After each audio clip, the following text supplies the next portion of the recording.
see me when I teach geometry.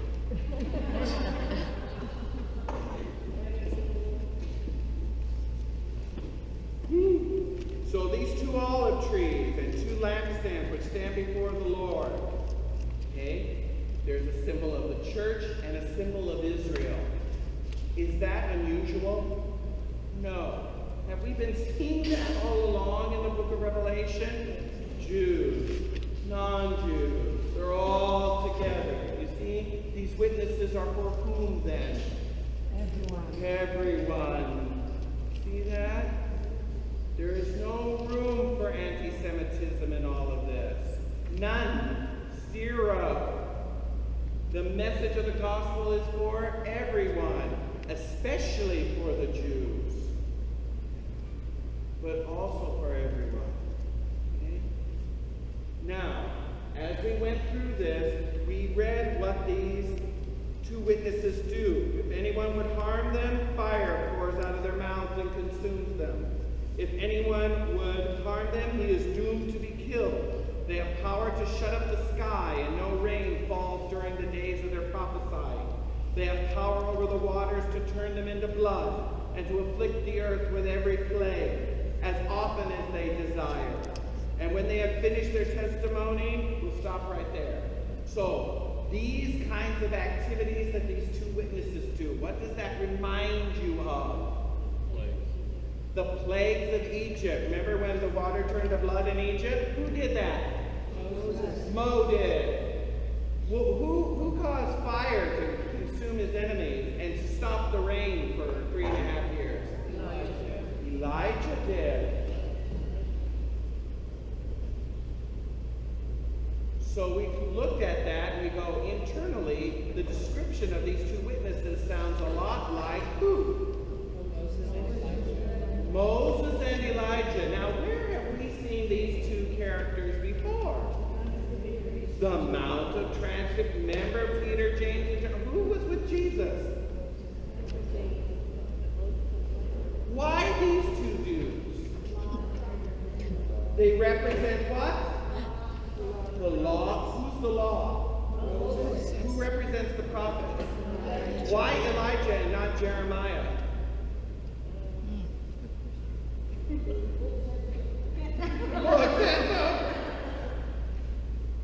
That's a good question, right? He had the most demonstrative, miraculous, public ministry of all the prophets, by far. That's one reason. Second, Elijah prophesied to Israel during the reign of one of the most wicked king, Ahab and his wife. Right. The most wicked king and queen of Israel. And who was the greatest prophet? Elijah. What does that tell me?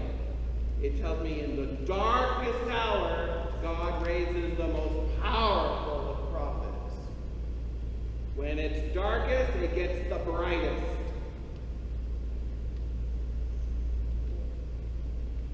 Okay? So during the reign of the Antichrist, big A, guess what God does? Raises up powerful prophets. Think about this. During the Reformation, we're getting close to the 500th anniversary of the Reformation, during the darkest times in Europe, when the reformers were tearing apart the church, what was God doing? Our Lady of Guadalupe in the in Mexico. What else? Raising up powerful saints. Teresa of Avila. What church are we in? St. Charles Borromeo. St. Francis Xavier. St. Ignatius of Loyola. On and on and on. Powerful Counter-Reformation saints. When it's darkest in the world and all looks hopeless, guess what God does? He raises up the saints. That gives me hope Because no matter how dark I think it is out there, you know what? I don't know powerful saints that are not on your television. I know, as sure as I'm sitting here, that God is raising up powerful saints during this dark time in our world. I know He is. You know why I know? Because He's done it in the past. And I know by reading in the future, He's going to do that then. So guess what's going to happen in between? He's going to keep doing the same thing. He's going to be raising up powerful saints. And it could be you. And it could be you back there. And it could be you. And you. And you. All of you. All of us.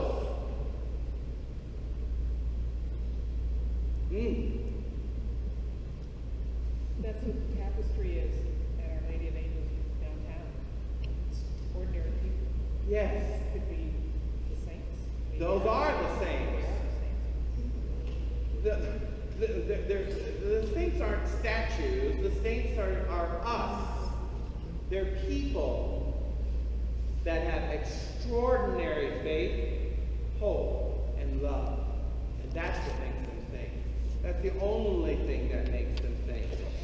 That's why they're saints. Because they have extraordinary faith, hope, and love. And can you do that?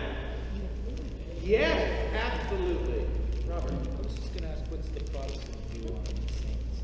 The process of what? The Protestants' view on saints. Well, they think that the Catholics just overdo it and honor and glorify them more than is needed. I think that would be, and Mary is the worst example of that, I would say, in a Protestant view. We spend too much time praising her, and because we praise her, we're not praising God. We're taking away from God by acknowledging her greatness. It's not true. Why isn't it true? Yes. Our devotion to the Blessed Mother always leads us back to a greater devotion of God. And here's another thing that I learned about this. God is not jealous about the honoring of His most greatest creation. Do you hear what I'm saying? He doesn't feel slighted because we are asking our Blessed Mother to bring us in relationship to God to the depth that she had. You see what I'm saying? Am I making sense? Yes. That's what we need to communicate to our Protestant brothers and sisters. Is that, why do we have the Lincoln Memorial?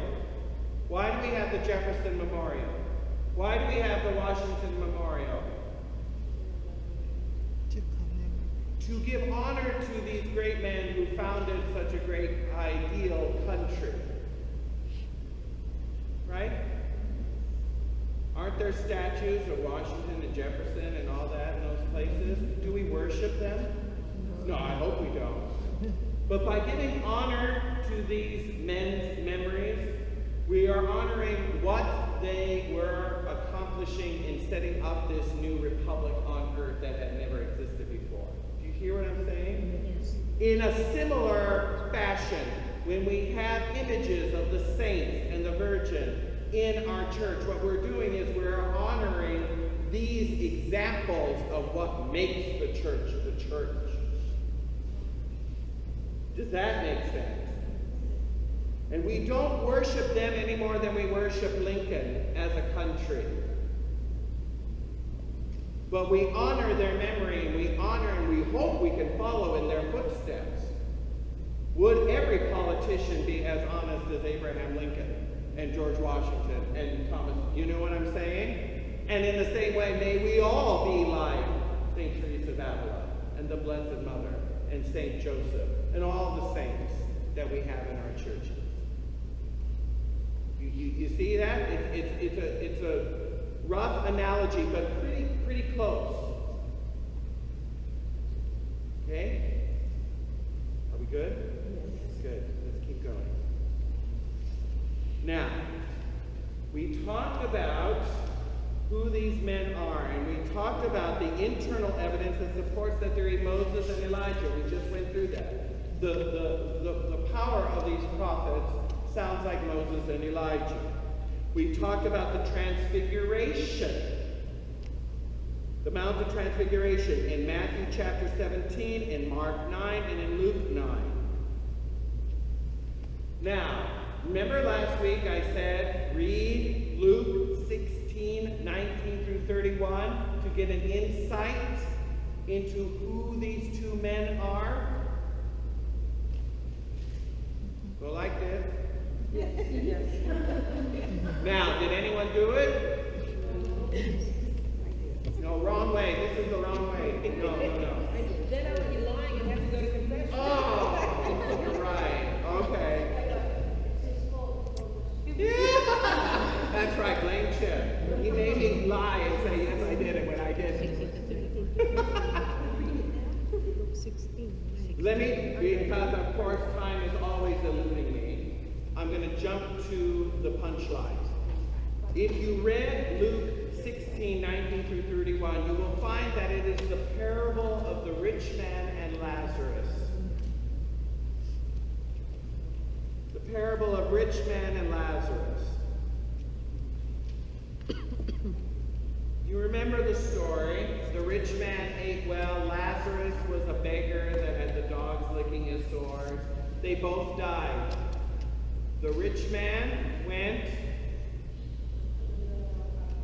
to a place of torment. Where did Lazarus go? Abraham's bosom.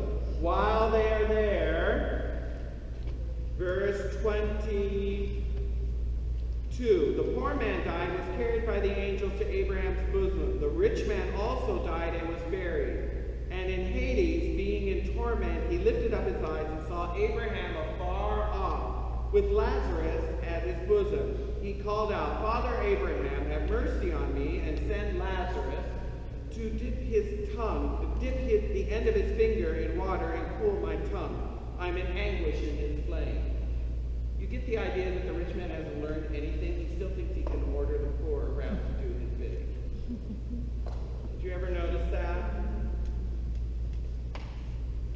I'm in agony. Send Lazarus to give me a cup of water. You see how this man has not learned any lesson? Just a thought about this parable. Now keep reading. Abraham said, Son, remember that in your life you received good things, and Lazarus, he received evil things, but now he is comforted, and you're in anguish. And besides this, there's a great chasm fixed between us. So we won't be able to cross one another. And he said, Then I beg you, Father, send him to my father's house. I have 5 brothers, that he may be warned lest they come to this place. Listen to what Abraham tells the rich man. What does he say? They have what? Let them hear them.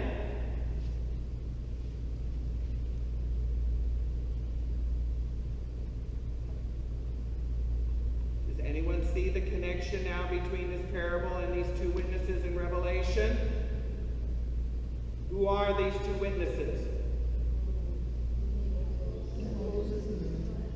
Moses and the prophets. That's who these 2 witnesses are. That's the eternal meaning of what these symbols represent. They represent the law and the prophets. Hear them. What is another word for that? Say the Old Testament. The Old Testament.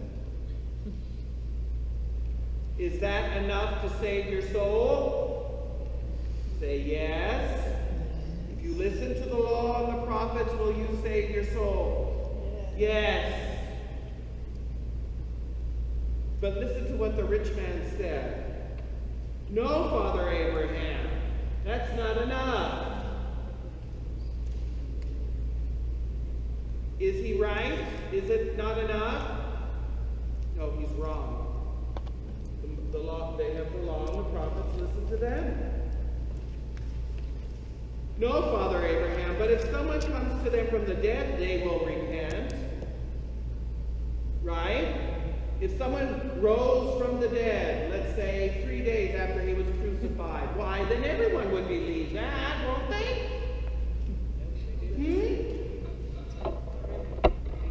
Did the Pharisees believe him? What did they do? Yes. What did the Pharisees do when they heard about this raising from the dead business? They paid the soldiers off.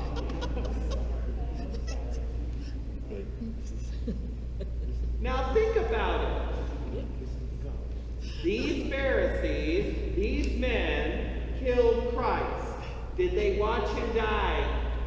Yes. Did they taunt him while he was dying? Yes. Remember at the crucifixion? Oh, come down off the cross, and then we'll believe.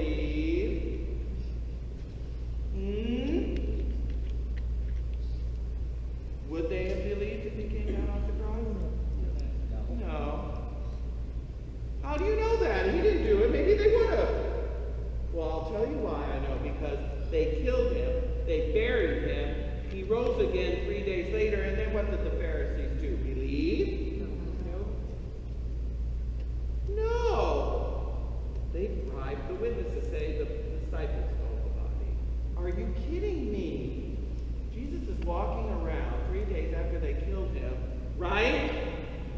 Being seen by just 1 or 2 people, right?